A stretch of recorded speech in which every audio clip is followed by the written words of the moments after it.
আসসালামু আলাইকুম রহমতুল্লাহি ওবরকাতুহু। সম্মানিত দর্শক, ডক্টর মোহাম্মদ ইউনূস সরকারের বর্ষপূর্তি হতে চলেছে। অর্থাৎ তিনি ক্ষমতা গ্রহণ করার বা ক্ষমতা লাভ করার পর ১২টি মাস চলে গেছে এবং এই ১২টি মাসে তিনি যে কথাগুলো বলেছেন, যে আশ্বাসগুলো দিয়েছেন এবং তিনি তার সরকারের যে কর্মকাণ্ড, সেই কর্মকাণ্ডের যে একটা বৃত্ত তিনি আঁকার চেষ্টা করেছেন, এটি জনগণের মধ্যে সাড়া ফেলতে পারেনি। এবং তার সম্পর্কে মানুষের যে বিশ্বাস ছিল, ভালোবাসা ছিল, আগ্রহ ছিল, এটি এখন রিভার্স হয়ে গেছে। মানে একেবারে উল্টো হয়ে গেছে। যেটা ইতিবাচক ছিল সেটা নেতিবাচক হয়ে গেছে। আর যেটা অকল্পনীয় ছিল সেটা বাস্তব হয়ে গেছে। ফলে কি হলো, তিনি যা কিছু বলছেন বা তার পক্ষ থেকে যা কিছু বলা হচ্ছে, এটা এখন আমাদের এই দেশে বিশ্বাস করার মতো লোক খুঁজে পাওয়া যাচ্ছে না। এবং তার সাথে যারা আছেন, তারা কি কেউ তার পরামর্শদাতা? কেউ কি তার বন্ধু? বা এই সরকারের কোনো একজন ব্যক্তি যার সঙ্গে তিনি ঘন, ঘন বৈঠক করেন, তার পরামর্শ নেন? ডক্টর মোহাম্মদ ইউনূসের কথায় কোনো একজন উপদেষ্টা তার সিদ্ধান্ত পরিবর্তন করেন বা উপদেষ্টার কথায় ডক্টর মোহাম্মদ ইউনূস সিদ্ধান্ত পরিবর্তন করেন, এরকম কোনো নজির আমাদের মধ্যে আমরা দেখতে পাইনি। এখানে সরকারের যারা প্রভাবশালী কয়েকজন উপদেষ্টা রয়েছেন, এরা মূলত প্রভাবশালী হলো মিডিয়াতে এসে কথা বলার কারণে। তাদের মন্ত্রণালয়ে তাদের যে আউটপুট বলতে গেলে শূন্য, অনেক ক্ষেত্রে নেতিবাচক, এবং তারা সরকারের জন্য, দেশের জন্য অনেক আপদ-বিপদ ডেকে নিয়ে এসেছেন অতি কথনের ফলে। তো তারা সেই অতি কথনের কারণে আমরা মনে করি তারা গুরুত্বপূর্ণ। কিন্তু তাদের কারো সঙ্গে ডক্টর ইউনূসের ব্যক্তিগত সম্পর্ক রয়েছে, ডক্টর ইউনূস তাদেরকে বিশ্বাস করেন, রিলাই করেন, কিংবা তারা ডক্টর মোহাম্মদ ইউনূসকে রিপ্রেজেন্ট করেন, আমার কাছে সেটা মনে হয়নি। উল্টো আমার কাছে যেটা মনে হয় যে তারা ডক্টর মোহাম্মদ ইউনূসকে তেল মালিশ করতে চান, তেল দিতে চান, তার কথার সঙ্গে কমপ্লাই করতে চান এবং আন্দাজে ডক্টর ইউনূস একটা কথা বলেন, তো সেই কথার উপর তারা অন্ধভাবে বলে যে হ্যাঁ, স্যার যেহেতু বলেছেন, উনি যেহেতু বলেছেন এটাই হবে, এবং উনার মতো মানুষ বিশ্ব মানব, এর বাইরে উনি যাবেন না। তো উনার প্রতি রিলাই করতে পারেন। আমরা জানি তিনি খুব ভালো মানুষ, ইত্যাদি, ইত্যাদি কথাবার্তা। এগুলো পুরোটাই অনেকটা ইলিউশনের মতো। ইলিউশনের মতো। এখন এই কথাগুলো বলার জন্য আসলে উপদেষ্টা হওয়ার দরকার নাই। যেকোনো লোক এই কথাগুলো বলতে পারে। কিন্তু তারা যদি অথরিটি নিয়ে বলতেন যে আমার সঙ্গে প্রধান উপদেষ্টার কথা হয়েছে এবং আমি অন বিহাফ অফ প্রধান উপদেষ্টা, আমি আপনাদেরকে গ্যারান্টি দিচ্ছি এটা হবে। যদি না হয় আমি পদত্যাগ করব। এটাকে বলা হয় অথরিটি। এই অথরিটি আমি কাউকে দেখিনি আজ পর্যন্ত এই সরকারের। এখানে সরকারের প্রেস উইংস আছে, সরকারের উপদেষ্টা মণ্ডলী রয়েছে, প্রধান উপদেষ্টার বিশেষ কতগুলো সহকারী রয়েছেন। তারা ওই তাদের দপ্তরে বসে কিছু কাজকর্ম করছেন, আর প্রধান উপদেষ্টার মন মানসিকতা, আকাশের গ্রহ নক্ষত্র, আবহাওয়া, প্রকৃতি, এইগুলো আন্দাজ করে তারা কিছু কথাবার্তা বলার চেষ্টা করছেন। ফলে কি হলো, সরকারকে কেন্দ্র করে, ডক্টর মোহাম্মদ ইউনূসকে কেন্দ্র করে, যেটিকে ইংরেজিতে বলা হয় ট্রাস্ট অর্ডিন্যান্স, সেই ট্রাস্ট অর্ডিন্যান্স বিশ্বাসযোগ্যতা তৈরি হয়নি। ডিপেন্ডেবিলিটি, তার প্রতি নির্ভরতা, তাকে নির্ভর করা যায়, এটা তৈরি হয়নি। তার লিডারশিপ কোয়ালিটির উপর শ্রদ্ধা এবং আস্থা। ধরুন আপনি একটা লঞ্চে উঠলেন বা একটা নৌকাতে উঠলেন। তো প্রথমত যে আপনি এই নৌকার যে ডিপেন্ডেবিলিটি, এটার উপর আপনি নির্ভর করতে পারেন। তো আপনি সেই অনুযায়ী নৌকাতে উঠলেন। উঠার পরে আপনি নৌকাতে ডানে গেলেন, বামে গেলেন, সামনে গেলেন, পিছনে গেলেন। আপনি দেখলেন যে না, নৌকাটি বেশ ভালো, খুব সুন্দরভাবে চলছে, এবং কিছুদূর চলার পরে আপনার একটা আস্থা আসলো যে এই নৌকা করে আমি পদ্মা নদী পাড়ি দিতে পারবো কিংবা গন্তব্যে যেতে পারবো।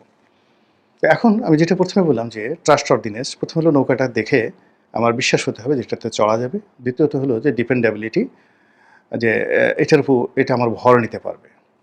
আমি এটার উপর ভর করতে পারবো, এটার উপর বসতে পারবো, চলতে পারবো, এবং আমি চললাম। এরপরে কিছুক্ষণ চলার পর তার প্রতি আমার একটা আস্থা জন্ম নেবে। সেই আস্থা যে জায়গাটি, এটি ডক্টর মোহাম্মদ ইউনূস শূন্য। কেউ তাকে আমলে নিচ্ছেন না। এবং সর্বশেষ যেটা, সেটা হলো ভবিষ্যৎ নিয়ে, অর্থাৎ গন্তব্য নিয়ে এই আস্থাটা যখন পরিপূর্ণ থাকে, তখন একটা শ্রদ্ধার ভাব চলে আসে, রেসপেক্ট। তো এই রেসপেক্ট ছাড়া আসলে কারো প্রতি স্থির থাকা যায় না। স্বামী স্ত্রী বলেন, ছেলের সন্তান পিতা পুত্রের সম্পর্ক বলেন, রাষ্ট্রের সঙ্গে জনগণের সম্পর্ক বলেন, নেতার সঙ্গে কর্মীর সম্পর্ক, নেতার সঙ্গে জনগণের সম্পর্ক, রাষ্ট্রনায়কের সঙ্গে জনগণের সম্পর্ক, এর চূড়ান্ত যে রূপ সেটা হলো শ্রদ্ধা। সেই শ্রদ্ধা থেকেই মানুষ বিশ্বাস করে, অন্ধের মতো বিশ্বাস করে। যখন আপনি কাউকে শ্রদ্ধা করবেন, তখন আপনি তাকে বিশ্বাস করবেন, এটি স্বাভাবিক ব্যাপার। তো এখন ডক্টর মোহাম্মদ ইউনূসকে কেন্দ্র করে যে মানুষের যে শ্রদ্ধা, সেই শ্রদ্ধাটা নেই। ফলে তিনি মন থেকে যে কথাগুলো বলছেন হয়তোবা বা তিনি আসলে একটা ডিটারমিনেশন নিয়ে হয়তো একটা কথা বলছেন, সেটা লোকজন ওই শ্রদ্ধাশীল না থাকার কারণে বা শ্রদ্ধার বিষয়টি তিনি জাগ্রত না করতে পারার কারণে কি হচ্ছে, বা আমরা এই জাতি হিসেবে খারাপ, আমরা কাউকে আসলে শ্রদ্ধা করতে পারি না। আমি আসলে এখানে কাউকে ব্লেম করলাম না। বাট ফ্যাক্ট হলো, ঘটনা যে কারণেই হোক, আমরা তাকে এখন আর শ্রদ্ধা করছি না, যেটি উনি ক্ষমতায় আসার আগে আমরা তাদের প্রতি, আওয়ামী লীগের কিছু লোক ছাড়া প্রায় সবাই, পুরো জাতি, 18 কোটি মানুষের মধ্যে সেই 2 or 3%, মানে আওয়ামী লীগের যারা কট্টরপন্থী লোকজন, যারা ইউনূস সাহেবকে জানতেন, চিনতেন বা চিনতেন না, বা শেখ হাসিনাকে খুশি করতে চাইতেন, এরকম লোক ছাড়া অলমোস্ট 95 to 96% পিপল যারা ওনাকে অন্ধভাবে শ্রদ্ধা করতাম। ঠিক সেই শ্রদ্ধার যে জায়গাটা, আস্থার যে জায়গাটা না হওয়ার কারণে এখন উনি যা কিছু করতে চাচ্ছেন সবই খেলো খেলো হয়ে যাচ্ছে, হাস্যকর হয়ে যাচ্ছে, উটকো হয়ে যাচ্ছে, ঝামেলাপূর্ণ মনে হচ্ছে, অনাহুত মনে হচ্ছে, আর কি বলবো, অপ্রত্যাশিত মনে হচ্ছে, আনএক্সপেক্টেড মনে হচ্ছে, অপ্রয়োজনীয় মনে হচ্ছে, আননেসেসারি মনে হচ্ছে, বিরক্তিকর, অ্যাবনক্সিয়াস। এখানে অ্যাবনক্সিয়াস শব্দটি হলো যে দেখতেও ভালো লাগে না, দুর্গন্ধ বের হয়, তারপর শেষে গা ঘিন ঘিন ঘিন ঘিন করে। এরকম অনেকগুলো জিনিস যদি একসাথে আপনি বোঝাতে চান, বিরক্তিকর কোনো বস্তু, সেটাকে আপনি অ্যাবনক্সিয়াস শব্দ দিলে মানে সবচেয়ে ভালো হয়, অ্যাবনক্সিয়াস। এরকম ওনার সেই যে কর্মকাণ্ডগুলো, এগুলোর সঙ্গে টক্সিন, মানে বিষ যুক্ত হয়ে গেছে। যেমন এখন যদি বলা হয় সংস্কার সংস্কার সংস্কার,